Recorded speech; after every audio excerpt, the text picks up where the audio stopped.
बिस्मिल्लाहिर्रहमानिर्रहीम। आपका मेज़बान अहमद शाकिर रोशन अलीगढ़ के साथ। आज मेरे साथ हैं डॉक्टर कासम साहब।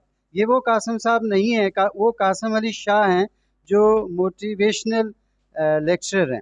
आज हैं डॉक्टर कासम, मैं इन्हें साइंटिस्ट कहूँगा, साइंसदान। अस्सलाम वालेकुम डॉक्टर साहब। जी, वालेकुम अस्सलाम। कैसे हैं? आप कैसे हैं सर? जी, बिल्कुल अल्लाह का शुक्र है, ठीक-ठाक। आप मैं सुनाइए? चाहता हूँ पहले आप अपना यूनिक जो तारफ़ है वो पेश करें। हाँ जी, मेरा नाम कासिम है। मैं पीएचडी डॉक्टर हूँ इंफॉर्मेशन टेक्नोलॉजी यूनिवर्सिटी जो कि अरफा करीम टावर में लाहौर में है।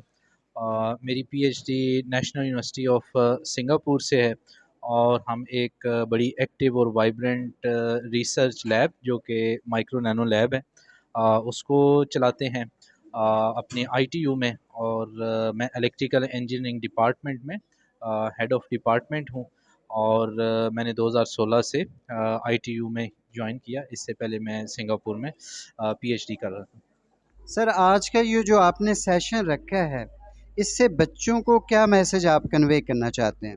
हाँ जी, इस सेशन का बेसिकली 2-3 पर्पसेस थे। फर्स्ट ऑफ ऑल ये था कि what we learned during the course of our life through hardships उसको हम to give back to community. पहला पर्पस तो ये था।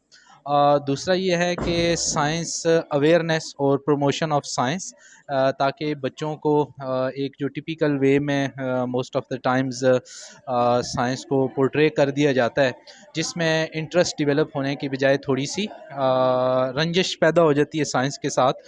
तो we just wanted to show कि science is a very interesting subject और आप साइंस बेसिकली आप इर्द गिर्द जो भी ऑब्ज़र्व ऑलरेडी कर रहे हैं उसके पीछे कुछ ना कुछ साइंटिफिक फिनोमिनाज एग्जिस्ट करते हैं।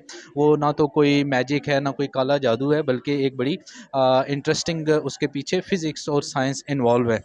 और तीसरा जो बड़ा ऑब्जेक्टिव था वो ये था कि इस एज के ऊपर जैसे हम थे तो we did not have a direction कि बेसिकली हमने आगे फ्यूचर में क्या करना है। तो बच्चों को यहाँ ही से जैसे कि डेवलप्ड वर्ल्ड में होता है you put them on a certain track कि आपने आगे ज़िंदगी में आपका ऑब्जेक्टिव क्या है, आपको आगे कैरियर पाथ या कैरियर डायरेक्शंस कौन सी हैं और आपके लिए लोकल वो कांटेक्ट पॉइंट्स फोकल पॉइंट्स कौन से हैं जिनके साथ आप कांटेक्ट करके आप आगे बढ़ सकते हैं या आपके लिए रोल मॉडल्स कौन से हैं। तो basically it's more about giving a career direction to the students, giving them motivation to create affection with the science. तो ये ओवरऑल एक पर्पस था। प्लस इन जो हमारे अपने स्टूडेंट्स हैं इनको भी इस चीज़ की अवेयरनेस देना कि it's not all about I me myself. तो आपने ख़ुद तो अचीव करना ही है but you have also you have to give back to the society जहाँ पे आपने बाकी लोगों को भी साथ लेके चलना है। तो ये एक ओवरऑल पर्पस था। डॉक्टर साहब, ये मैं बतौर एक उस्ताद, ये मेरे लिए भी बड़ा दिलचस्प था कि बहुत सारी ऐसी चीज़ें हैं जिसको वाक़ई हम एक कोई जादुई कुव्वत ही समझते थे। आज वो खुल के सामने आई है कि नहीं, ये अल्लाह की कुदरत का एक इज़हार है। बिल्कुल। तो आप अपनी गुफ्तगू को सम अप करते हुए हमारी यूथ को क्या मैसेज देंगे? मैं ये मैसेज देना चाहता हूँ जी कि फ़र्स्ट ऑफ़ ऑल जो मैंने पहले भी कहा ड्यूरिंग माय टॉक भी कि please make some objective of your life. As a nation जो है we do not have some national action plan कि हमने अगले 10 सालों में क्या करना है, हमने अगले 20 सालों में क्या करना है।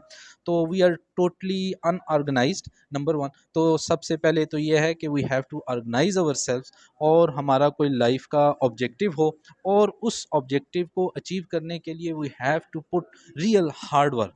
तो दुनिया अगर एशियन टाइगर्स अगर ताइवान सिंगापुर कोरियन ये बने हैं इन लास्ट 50 से 70 ईयर्स में तो वो ऐसे ही नहीं हो गए कि हाथ पे हाथ रख के आप बैठे। तो ऑब्वियसली एक तो डायरेक्शन टॉप से आती है तो वो आपकी लाइफ के ऑब्जेक्टिव से आती है नंबर वन। और उसके लिए फिर आपको दिन रात एक करना पड़ता है, उसके लिए आपको मेहनत करनी पड़ती है बहुत ज़्यादा।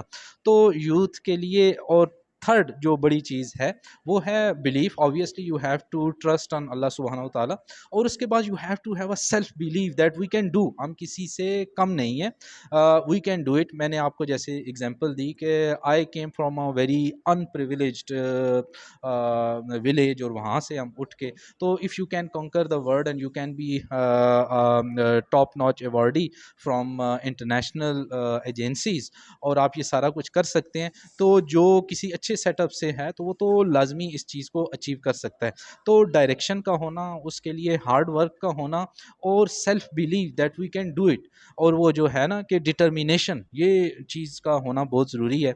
तो मैं तो इसके साथ ही अपने आप कंक्लूड करना चाहूँगा। यस डॉक्टर साहब, हम आपके लिए दुआगो हैं। ये सारा अमल अल्लाह ताला आपके लिए सदका जारिया बना दे, आपकी दुनिया अल्लाह ने कामयाब कर दी और आपकी आखिरत को भी अल्लाह कामयाब कर जी, thank you so much. I will be very happy कि अगर इस सारी काविश से कोई एक बच्चा भी आगे निकल के अपनी लाइफ का ट्रैक चेंज कर सकता है और मिशले राह बन सकता है hundreds and thousands of other kids and can serve back to the society, तो वी विल फील कि वी हैव डन जस्टिस, और what we wanted to do we have achieved. Thank you. Sir, मेरे principal साहब के behalf पे मैं आपको welcome भी करता हूँ, जो पहले कर लेना चाहिए था, लेकिन आखिर पे मैं आपकी आमद का शुक्रिया अदा करता जी, हूँ। Thank you so thank much, and thanks to the Aligarh school for accommodating us and for giving us an opportunity कि हम इस तरह का एक इंटरेक्टिव सेशन कर पाए हैं, and we will be hopeful कि in the future we will also be given a chance to have more interactive sessions, क्योंकि मैं कुछ स्कूल का पढ़ भी रहा था, तो I am very much aligned with the vision of the school और जो एफर्ट है,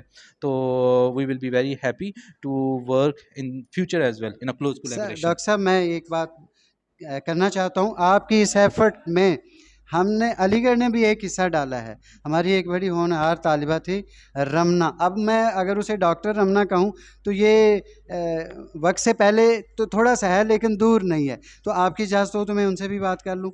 जी बिल्कुल, प्लीज़।